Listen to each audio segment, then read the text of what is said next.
First of all, we all need to understand what is suicide all about when we are talking about this topic. So basically, suicide, it's not a decision which is made in the right frame of mind. It's more of an illusion that people have a choice, especially when they are in a state of depression. That means when they have distorted thinking pattern, they are not able to rationalize their thought process, and for them that seems to be the solution to end to their as an end to their problems. Okay, and this is a very very important and valid question put by you. uh, Not only that these disorders which have been specified by you, they are considered as taboo.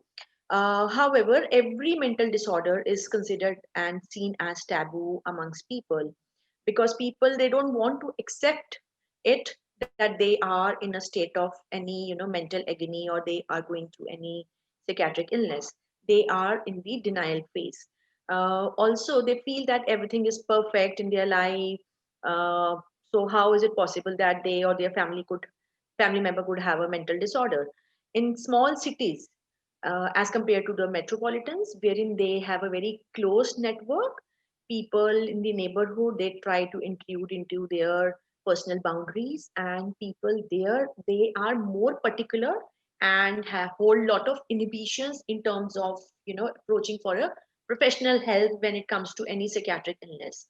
However, on the contrary, on the other hand, when we talk about the metropolitan cities, people they are more sensitive, they are more they have more lot of awareness about seeking a professional help, and they have a better outlook to reach out for a solution to this there's any mental disorder or any psychiatric problem.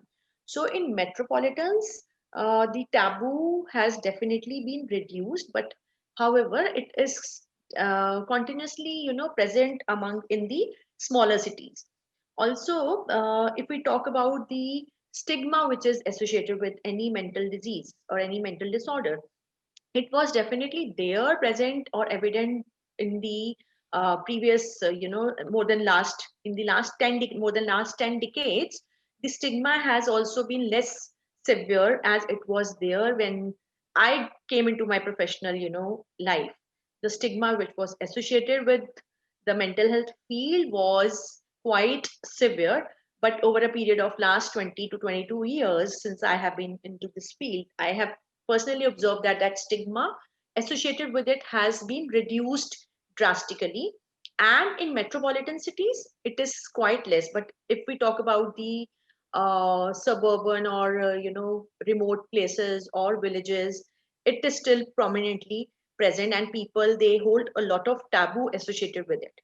And almost all the disorders they they are the suicide, it is quite frequent in many of the disorders. And if we talk about depression or bipolar, it is quite uh, it is suicide rate is highly associated with these disorders. However, it is less associated with psychiatric disorder. To understand suicide, if we talk about it, there are three types when we need to elicit what is suicide ideation all about and what is suicide.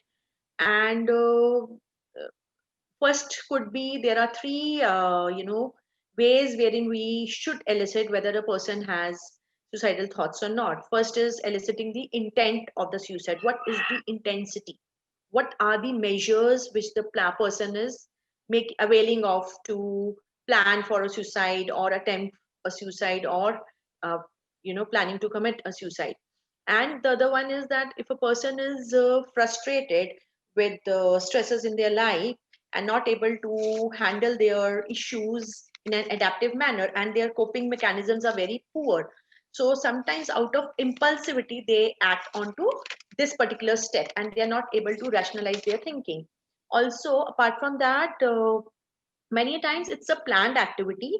They feel that there is nothing left in their life except for this as the final measure to end to their problems, and they just look out this for a solution. There could be many problems or associated factors like interpersonal issues or any stresses in their personal or social life.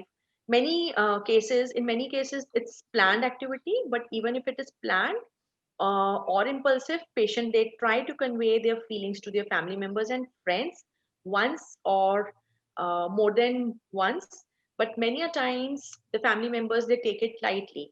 So I would like to add here is that this is the time when you notice that there are indications of a person having suicidal ideation. We all must raise our collar and take it seriously. Okay, and we should not take it lightly, and look out for immediate professional help. And another question put by you, whether it is an impulsive act or not. If we talk about impulsivity would mean that it's a premature response before considering the consequences and ability to inhibit your responses. So, when we are talking about suicide, impulsivity, it basically it facilitates transition from suicidal ideation to attempts.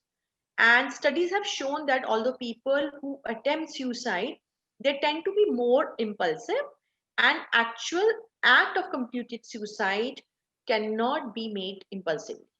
People who tend to attempt have a history of attempting to suicide, they probably do it out of an impulse. However, if it's a complete suicide, it's not possible that a person is acting out or committing suicide out of an impulsive decision. Impulsive suicide attempts, they involve little or no preparation. A person tends to be in a fit of rage or negative mental state, and they do not realize that they are trying to end their life. And also it has been seen that many people, when they are in an intoxicated state, in that state, the if a person is undergoing depression, uh, the feelings of depression, the symptoms of depression, they tend to deepen up more. And in that frame of mind, the person doesn't realize, they just act out impulsively by harming themselves. So we would say that attempt to suicide can be an impulsive act, but complete suicide cannot be an impulsive act.